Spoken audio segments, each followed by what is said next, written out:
What's up, guys? Did you miss me? What's going on? It's Nate, Cosmic Auto Styling again, back with another video. It's been a long time, been super busy, been trying to get some stuff out of here. Haven't had anything super impressive or fun to film, so we got a new project coming today, and let's get right into it. We got an NA Miata in here, full color change. Guy's been doing a lot of work to this thing, trying to get it straight. He had a bunch of issues with it, and he ran into some problems with like a small accident in the front driver's side, screwed up his fender and some spacing for everything and whatnot, so he's been working on that. These skirts are new that he got. We're going to end up wrapping those as well. But for the most part, this thing's pretty much good to go for wrap. He's got a couple little things here and there that he's going to have to tweak once he has it all done. But he was super excited to get it wrapped, so we're going to get after it. This is a color I haven't done yet. I've been excited to do it, but it is gloss yellow from Cheetah. Beautiful yellow. You already know the deal. It's time for disassembly. I'm going to rip this thing apart. These things are really easy to take apart. It's a very good learner's car if you're looking for a first car that you're trying to figure out how it all works and get into messing with cars and just figuring them out. It's super easy. They're like Legos. I think I'm going to tackle the doors first. We're going to strip these door handles out, pull the mirrors out. These inner door panels obviously have to come off for that. And then probably just start going after the little stuff like these here. These are the Frankenstein bolts for the hardtop if you have one. Antenna. And then I'm going to pop these skirts off. He just recently put them on. He said it's pretty easy. It's just, I think he said 4 screws or 3 screws that are holding them on. And then I'll probably pop out all the lights and whatnot and get after it. Let's roll the time lapse.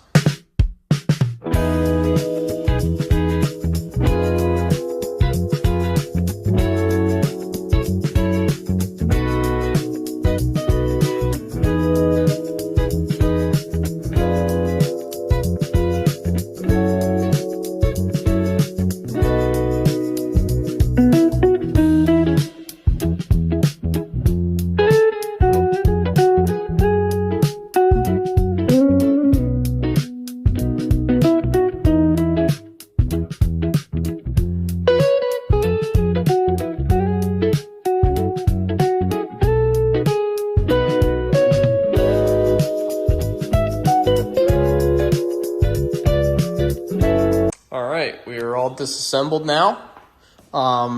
Basically pretty much ready to go. I'm going to hit it with a quick clay bar and alcohol, obviously. I'm going to just not film that. You guys know what that looks like. But basically all stripped down. The only other thing I'm going to do is once I get to that point, I'm going to pull this bumper. And honestly, I don't know if I'm going to pull the front bumper or not. I might just be able to jack this car up. And I usually seam them right here in the body line. So I'll have one piece as the bottom and then one piece as the top. It just holds up better on these Miatas, especially because this recess is really deep. And 90% of the time when I wrap a Miata, it has really bad paint like this where it's not going to stick very well. So it's easier to put the seam there, hide it, and then it lasts a lot longer. So I might end up pulling the front bumper, not sure. Definitely going to pull the rear bumper. It's just easier that way because the exhaust is always in the way on these things when you go to wrap it, so can't really get in there very well. So that thing will come off anyways. But yeah, I'm gonna go ahead and prep this thing and then we're gonna jump right into wrapping.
All right, we're back for day 2. Let's get it. Got a ton of work done last night. Front end is all done. The headlights are put back together. Hood fenders. We did the round the windshield part in like this gloss black, and I used this little stuff called mold and hold to go around all of the edges on these cars. Like I said, I've had a few of these in the past, and I've always wrapped them, but these trims are always in bad shape, and you can never get a great cut right up against them and then have them tuck underneath because they're so old. So what we end up doing is we'll use this mold and hold, and it gives you a nice clean line all the way around the top, and it looks seamless. Can't even tell that it's there. And then I do the same thing on the rear as well, because the quarter panels on these sometimes going around here always end up looking a little kind of ghetto almost. So now this is all done, all put back together. Looks great. Whole side too. So we're gonna move on to this piece next. I'm just starting to lay my knifeless here. This one's gonna be a little bit interesting, but shouldn't be too bad. Let's get to it.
Day 3, let's finish this thing up. We got bumpers left and the tops of the mirrors. I wrapped the bottom parts of the mirrors last night, reinstalled them so they're on the vehicle and I can just do the side panels the way they should be. But everything else is ready to rock. I have the rear bumper here prepped and ready to go. Let's get after it.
Another wrap complete. Finally, it's all done. So there's definitely a lot of work to be done still with body lines and stuff. Like I said, this car was in an accident, so the customer was talking about having to do a lot of body work and stuff like that, like just messing with gaps and how everything's lining up. But for right now, it's a hell of a lot cleaner than how it came in. And I think he's gonna be super stoked when he comes to pick it up. Looks really good. I like this color yellow a lot. I've done a couple of shades of yellow on a couple different vehicles, and I think out of all of them, this is my favorite. It's got it's like almost like a school bus yellow. It's really, really, really dark, really pretty. That's gonna be it for this video. If you guys like what you see, please like and share. And if you guys need any type of vinyl wrap work, window tint, any of the above, shoot us a DM. We'll figure it out. We'll get it all straight for you. We'll get you on the schedule. Have a good day. See you.